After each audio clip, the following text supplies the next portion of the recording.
আমাদের যখন হাট হতো তখন শুধু তার সাথে কথা হতো যে আপনারা মানে সিস্টেমে লতে যেটা আছে সেটা মেনটেন করে আপনারা আপনার ব্যবসা করেন, কারণ উনি যদি ট্যাক্স দিয়ে থাকে উনিও তো আমার একজন হোল্ডিং ট্যাক্স সিটি কর্পোরেশনের ট্যাক্স পেয়ার, সো ওনাকে ওই অবস্থানে রেখেই বলতে হয়। বাট উনি যদি আইন লঙ্ঘন করে থাকে সেটাও তাকে ওয়ার্ন করা আমাদের ইয়েতে মানে এখতিয়ারের মধ্যে আছে। এছাড়া ওনার সাথে আমাদের কখনো কোনো যোগাযোগ ব্যক্তিগতভাবে যোগাযোগ ছিল না। আচ্ছা, একটা বিষয় হচ্ছে যে আপনাদের নোটিশ পাওয়ার পরে যারা বস্তিবাসী তারা কিন্তু সরে যাচ্ছে স্বেচ্ছায়, কিন্তু আমরা দেখছি যে সাদেক এগ্রোর সেই উদ্বেগটা এখনো কাজ করছে না। তাদের যে গরুগুলো খামারে ছিল সেগুলো আছে, তারা বহাল তবিয়তেই এখনো রয়েছে। সেক্ষেত্রে আপনারা কি করবেন? সেটা আমার অনেক ডিসিশন নেবে, ম্যাজিস্ট্রেট আসবে, পুলিশ নিয়ে আসবে, উচ্ছেদ তো তারা করবে। আমি আপনাকে একটু আগে একটা কথা বলেছি, যেহেতু এই ওয়ার্ডের কাউন্সিলর আমি, সেজন্য আমাকে এখানে উপস্থিত থাকা লাগছে। যদি মেয়র মহোদয় চলে আসে তাকে প্রোটোকল দেওয়ার দায়িত্ব আমার উপরে পড়ছে, এর জন্যই আছে। কিন্তু কি হবে না হবে সেটা অনেক ভালো করে বলতে পারবে। আইনের ব্যাপারটা সম্পূর্ণ আমাদের যেমন ল্যান্ড ডিপার্টমেন্ট আছে, আমাদের ল ডিপার্টমেন্ট আছে, আমাদের ইঞ্জিনিয়ারিং ডিপার্টমেন্ট আছে। একটু উদ্বেগ কিন্তু কাজ করছে সবার মধ্যে যে কিন্তু আমরা এখানে একটি ভবন দেখতে পাচ্ছি, মানে কনক্রিটের তৈরি। এই ভবনটি কার বা মানে এই খালের উপরে নির্মিত কিনা, এবং বস্তিবাসী বলছেন এই ভবনটি এই খালের উপরে নির্মিত, এবং তাদেরকে বস্তিবাসীকে উচ্ছেদ করা হচ্ছে, ওই ভবনটিকে কেন উচ্ছেদ করা হচ্ছে না, এবং ভবনটির মালিক প্রভাবশালী এমনটা বলছে বস্তিবাসী। আসলে আপনারা এই বিষয়ে মন্তব্য দেখেন, আপনারা জানেন যে কিছুদিন আগে মেয়র মহোদয়ের নির্দেশে 70,000 টাকা নিলামে একটা 10তলা ভবন ভেঙে দেওয়া হয়েছে। এটা আমি কোনো মানে সাজিয়ে গল্প বলছি না। যদি এরকম কোনো কমপ্লেন এসে থেকে আমরা এই ভবনও ভেঙে দিব। আমরা কাজ করি নাই সেমন কিন্তু কিছু বলতে পারবেন।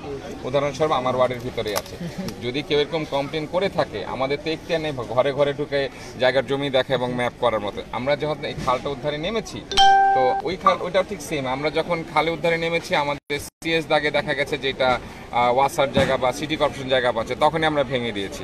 আজকে আমরা যখন এখানে উচ্ছেদ করা শুরু করবো তখন আমরা সিএস ম্যাপ ধরে টান দিব, তখন কার জায়গা থাকবে কি থাকবে সেটা তো আমাদের দেখার বিষয় না। আমরা সমানে সব ভেঙে আবার নতুন করে খাল যাতে পানি প্রবাহ থাকে সেটা আমরা মেয়র মহোদয়ের নির্দেশে কাজ করতে থাকবো। ওই প্রশ্নটা আবার করতে চাই। এখানে আমরা যখন কথা বলছি তখন আশপাশে কিছু লোক বলছেন যে ইমরান হোসেন আপনার বন্ধু মানুষ। আমি প্রশ্নটা আবারও চেক করা হয়েছে, এবং সেক্ষেত্রে আপনার সঙ্গে তো ভালো একটা সুসম্পর্ক রয়েছে, এবং আপনার সঙ্গে সামঞ্জস্য করেই তিনি এতদিন এখানে ব্যবসা করেছেন।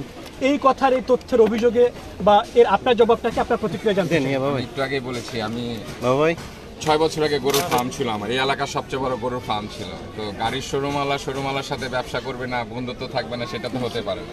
আপনার প্রোডাক্ট আমি বেচতে পারি, আমার গাড়ি আপনি বেচতে পারেন। যেহেতু আমরা গরুর ফার্ম ছিল আমার, ওই ক্ষেত্রে আমাদের যেহেতু ফ্যাটনিং ছিল না আমার শুধু মানে মিল্কিং কাউ ছিল, তো অনেক সময় দেখা যেত ভালো একটা গরুর ইনফরমেশন পাওয়া খুব টাফ ব্যাপার। আপনারা জানেন যে দালাল যারা আছে তারা বলে একটা গরু ধরা দেয় আর একটা। তো ইমরানের যেরকম একটা বড় নেটওয়ার্ক আছে বাংলাদেশে, সেরকম নেটওয়ার্ক আমার ছিল না। তো অনেক ক্ষেত্রে পাশের গলিতে আমার ফার্ম ছিল, তো পাশাপাশি গলিতে যখন ফার্ম থাকে স্বাভাবিক আমরা একজনের সাথে পরিচয় থাকতে পারি, বাট দ্যাট ডাজেন্ট মিন যে হি ইজ মাই ফ্রেন্ড আর আই এম হিজ ফ্রেন্ড।